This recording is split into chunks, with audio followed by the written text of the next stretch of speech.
माँ के बिना बेटी कैसे रहेंगी। सोनू खेत के पास बनी पगडंडी पर चल रहा था। तभी सामने से उसके चाचा राम लखन आते दिखाई दिए। सोनू जल्दी में था, वह उनके बराबर से निकल गया, लेकिन उसने उन्हें देखा ही नहीं।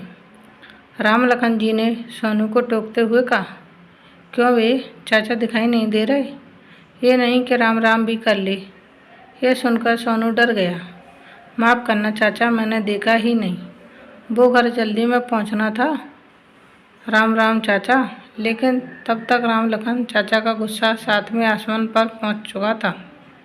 हाँ हाँ, भैया ने मना किया होगा, बंटवारा किया हुआ है। सबके रंग बदल गए। सोनू बिना कुछ बोले आगे बढ़ गया। राम लखन और राम सिंह दोनों सगे भाई थे। दोनों भाई दिन भर खेतों में मेहनत करते, अच्छी फसलें होती और अच्छे घर में हमेशा अन्न के भंडार रहते थे। राम लखन अपने भाई की बहुत इज्जत करता था। एक दिन उनके पिता का देहांत हो गया। धीरे धीरे राम सिंह ने खेतों पर जाना बंद कर दिया। अब सारा काम राम लखन के सिर पर आ गया था।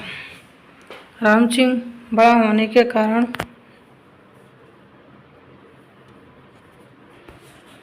पैसे का हिसाब किताब रखता था और धीरे धीरे उसने राम लखन को घाटा दिखाना शुरू कर दिया। लेकिन राम लखन भी सब समझता था।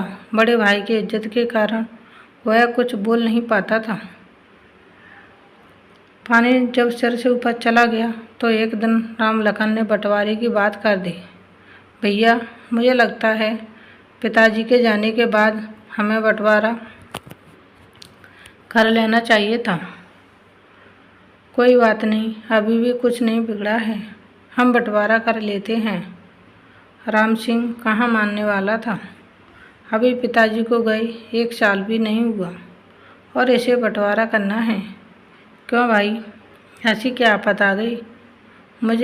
भैया मुझे लगता है आप पैसों में हेरा फेरी करते हैं। मैं इतनी मेहनत करता हूँ, फसल भी अच्छी होती है, फिर भी घाटा क्यों होता जा रहा है?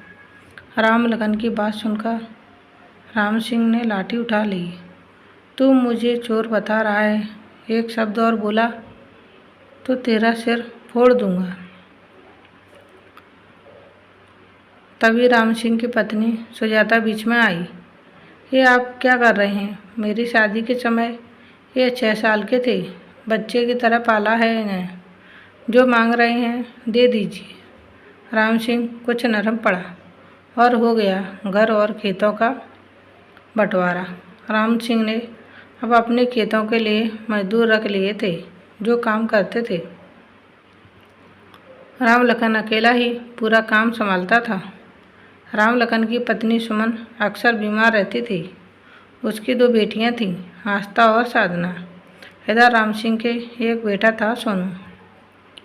एक दिन सुबह जब राम सिंह खेत में जाने के लिए तैयार हो रहा था तो उसने देखा राम लखन घर में कोई काम नहीं है। राम लखन के घर में कोई काम नहीं है। खेत पर पहुंचा। राम लखन के घर में कोई नहीं है। खेत पर पहुंचा तो देखा खेत में भी राम लखन नहीं है। राम सिंह मजदूरों को खेत पर काम समझाकर घर आ गया और अपनी पत्नी सुजाता को पता लगाने के लिए बोला, लेकिन कुछ पता नहीं लगा। राम सिंह और सुजाता ने पूरे गांव में पता किया, लेकिन कुछ पता नहीं लग पा रहा था। उन्हें लगा रातों रात दोनों सब कुछ बेचकर भाग गए। इसी तरह कुछ दिन बीत गए। एक दिन राम लखन अपनी दोनों बेटियों के साथ वापस आया। सुजाता ने जाकर पूछा, क्या हुआ भैया, कहाँ चले गए थे और सुमन कहाँ है? ये सुनकर दोनों बेटियां अपनी ताई से लिपटकर रोने लगीं। ताई जी, माँ हमें छोड़कर चली गई। ये सुनकर सुजाता का कलेजा धक से बैठ गया। उसने राम लखन की ओर देखा और वह रोते हुए बोला, भाभी, उसकी बीमारी उसे खा गई। शहर के बड़े अस्पताल में भर्ती कराया, लेकिन उसे बचा न सका। यह कहकर वह फूट फूट कर रोने लगा। सुजाता झट से बाहर गई और सोनू को अपने पिता को बुलाने भेजा। सोनू खेत पर पहुंचा। पिताजी, माँ और चाचा दोनों रो रहे हैं, जल्दी चलो। राम सिंह तेजी से घर की ओर चल दिया। घर आकर पूरी बात को समझा।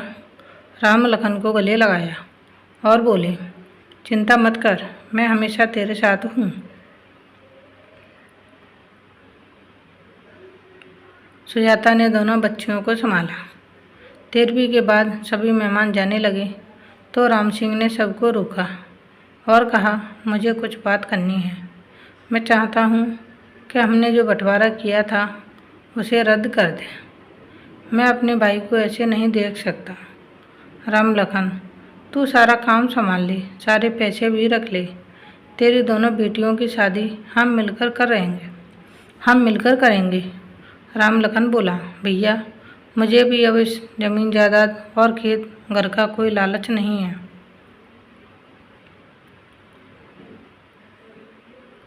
बस मेरी बेटियों को माँ का प्यार मिल जाए। भाभी, इन्हें संभाल लूँ। मैं जो अब हरिद्वार जाना चाहता हूँ, मेरा सब कुछ आप रख लो। ये सुनकर राम सिंह रोने लगा। वह बोला, ऐसे कैसे हो सकता है? हरिद्वार जाने का समय तो हमारा है, तू कहीं नहीं जाएगा। आज से तेरी सारी जिम्मेदारी मेरी। ये सब देखकर सुजाता अपने आंसू पोंछते हुए बोली, देवर जी, जब मैं आपको पाल सकती हूँ